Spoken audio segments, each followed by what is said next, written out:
so smart. I know. He's so here. Words can't express how nervous I am right now. You don't even know. It's okay. It's all I need to right. hold the mic like this. Just a little bit.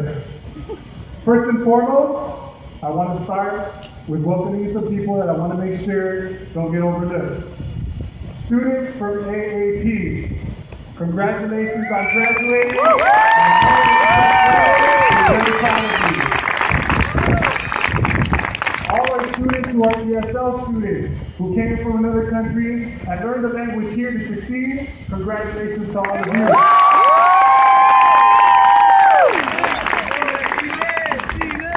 I apologize if this isn't appropriate, but I want to do a special shout out to all the teachers and students of Block 3, because of Block 3 students and teachers, there were a lot of great things happening there, and I want that to continue going on into next year.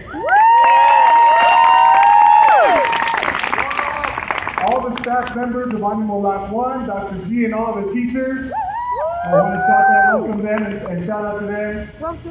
My beautiful wife, Mrs. Avila, and Sandra and David. I honestly don't know if I would be here if it wasn't for your support this whole year. No. So, this is a keynote address. This is supposed to be usually like somebody with a great title, like a governor, a president, a mayor, some celebrities, actors, singers, but not today. Today it's Fernando Avila, teacher.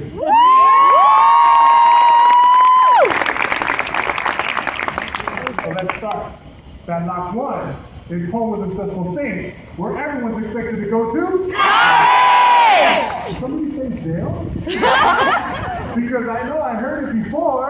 I know I heard it. I'm not going to put anybody out there, but somebody that's going to UCLA played soccer and messed up their leg in this class right now actually was caught on video during Locke 1 News saying jail. Ooh, I'm not going to say who it was.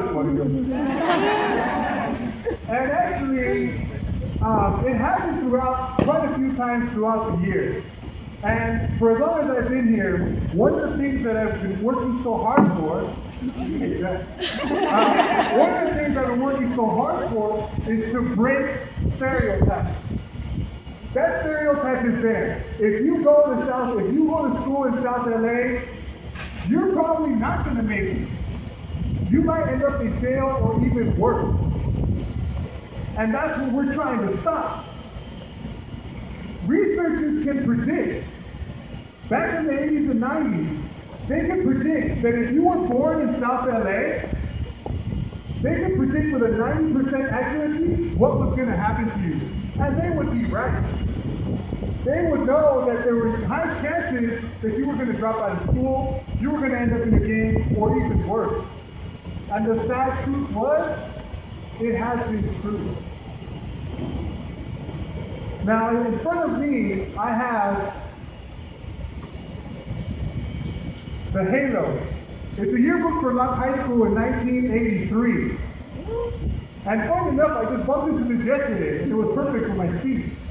Because I opened it, and on the first page, one of the things that it says here, it says, "So hard to be a saint." And there's a giant picture of a person in handcuffs being arrested. Why that was there, I am not sure. I'm not claiming that I knew what was happening at Locke in 1983. But that was the message that was there. That back then, it was hard to be a Locke saint. You have to struggle and battle to be successful. You have to break through stereotypes to be successful. But now, Locke High School has been making some amazing gains. When I started at this school back in 2000, we were so excited when the number of students that graduated Locke High School got to 200. For my very first year, there was 180 students graduating. Now, if you take all the Locke High Schools put together, this year we're approaching 700 students.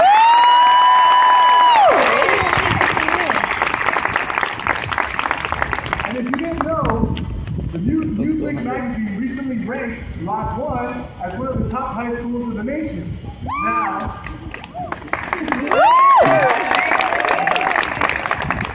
Now we weren't in the top, we were in the top 2,000. Now, to put that into perspective, I want you to imagine that the height of the building is all the high schools in the country. Locke 1 ranks right at the top of that flagpole right there. That's where we're at, compared to all the high schools in the country. Now, I'm very excited to say,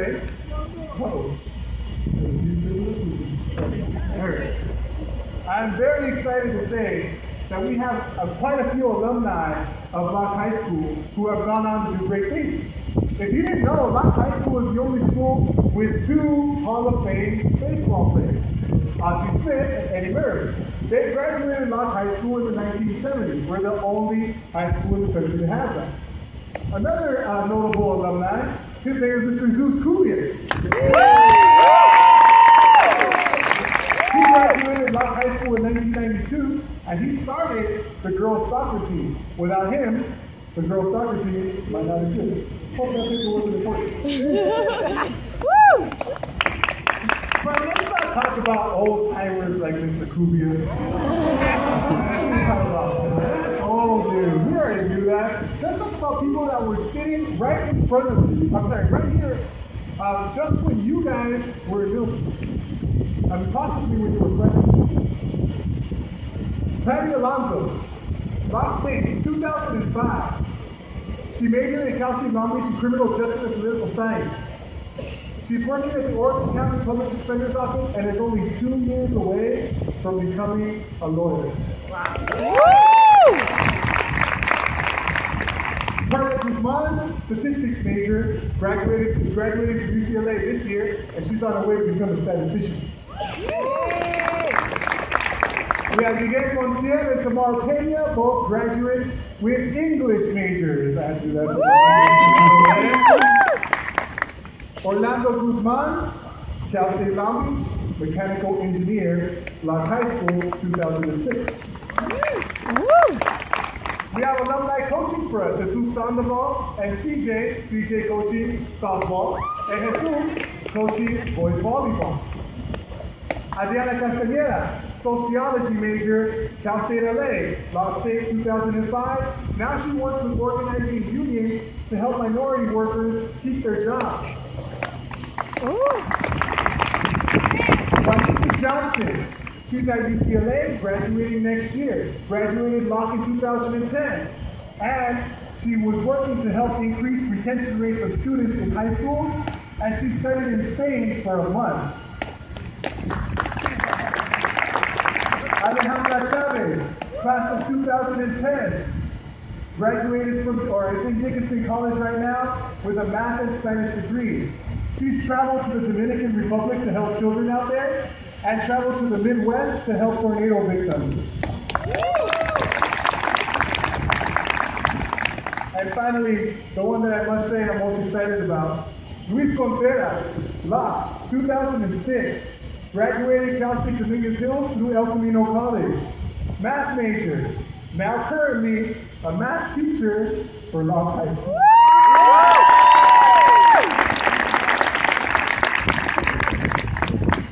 All of these people started just like you. Nobody knew who they are, but they wanted to make a difference. All of those people needed support, needed somebody to be there for them to be able to succeed and become what they are now.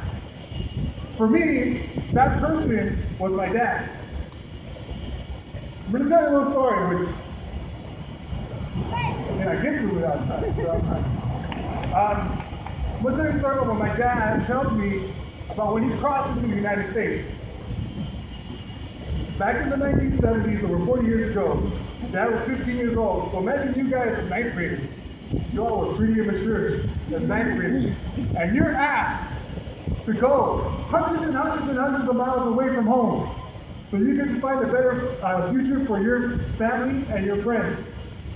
Well, my dad, 14 years old, crosses over, gets on a bus, gets dropped off in the middle of nowhere in Bakersfield. He has no idea where he is. He gets dropped off, all there is a bus stop. Nothing else. He walks towards the gas station and he waits. All he's holding is a little piece of paper and an address. He then gets fortunate enough for a taxi to pick him up. Not being able to communicate with the taxi driver, he gives him that piece of paper. And the taxi driver just looks at him and nods, okay. Taxi driver takes my dad to the address on the paper. My dad gets out of the car, knocks on the door. First people open up and my dad says, is my brother Jose Avila here? And the people inside say, no.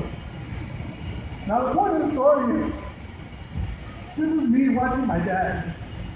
And when my dad tells me the story, it's the first time I ever see him cry. And when he talks about how he couldn't find his brother, he starts tearing up. At that point, because of the good graces of that taxi driver, my dad goes back to the taxi driver and they take him to go try to find his brother. Finally, one person says, I know where Jose Avila is. He's over here. They take him to that house. My dad knocks on the door. Nobody wants to answer in fear of being caught by immigration. Finally, my dad says his name. His brother recognizes his voice. His brother comes out. And they finally embrace.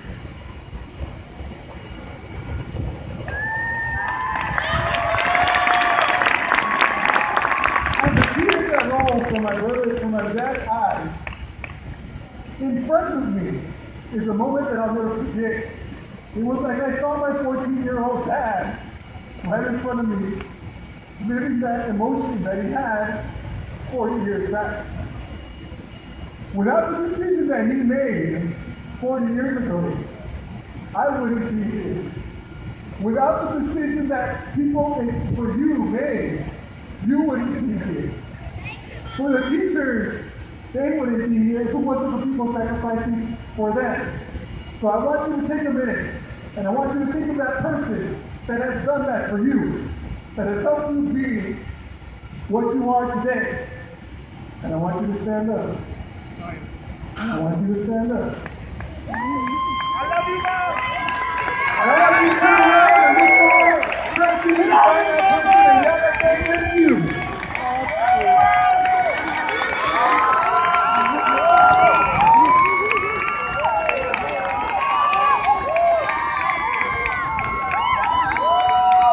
Thank you to everybody.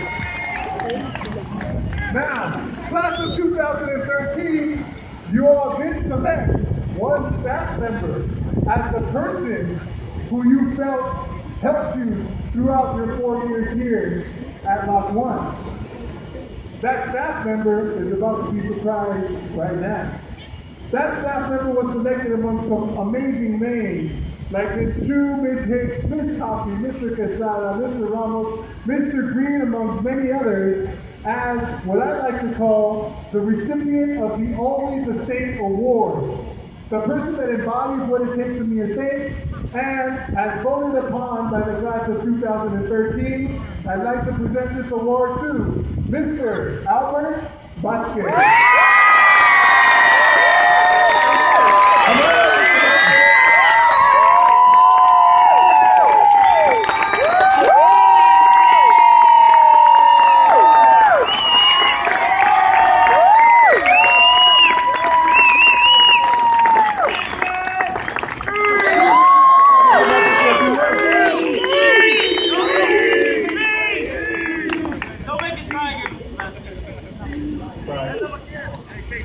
So when I was a little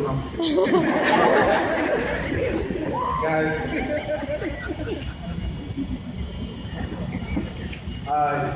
we already went over this stuff, and you guys know how proud every single teacher, every parent in the audience is to you guys. You guys have no idea yet the potential that you guys can reach and will reach. I look at every single one of you guys, I look at you guys right now, and I can honestly tell each and every one of you guys that I love you guys. We love you!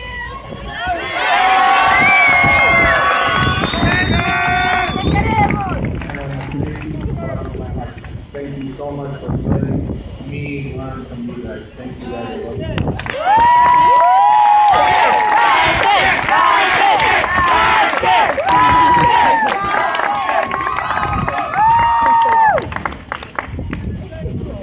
you. Now, it is time for you to break those stereotypes. It is time for you to go on to big things, into college and beyond. If you ever have any dissatisfaction with things going on in this community, the solution has not been LAUSD. The solution is not Green Dot completely. The solution is not the teachers. We all need support. And ultimately, that support is going to come from you guys, sitting right there, helping us out, making a difference in this community. Yeah! And when you're out there breaking those stereotypes, and feel free to join in with me, when you're out there breaking those stereotypes, and somebody asks you, wait a second, you came out of Locke High School, and you're out here kicking butt in college? What are you going to say? You're going to say, I'm different. Yeah, I'm different. Yeah, I'm different. And when you go on and graduate from college, you will shine bright like a diamond. Shine bright like a diamond. And this is for Quesada. Remember all of you, all the people around you here, because you started from the bottom. Now you're here. And when you're going to the top of the road to success, don't you worry, child. Because heaven's got a plan for you. Yes! Don't you worry now. Woo! Yeah. Yeah! You got to graduate. You got to pocket. You not one. Represent States. 13, you're so awesome! Are you having a good time out there? Are you having a good time out there? I said, yeah. Que no pare la fiesta. I said, yeah. Que no pare la fiesta. There you go, class of 2013. I need you to join me nice and loud.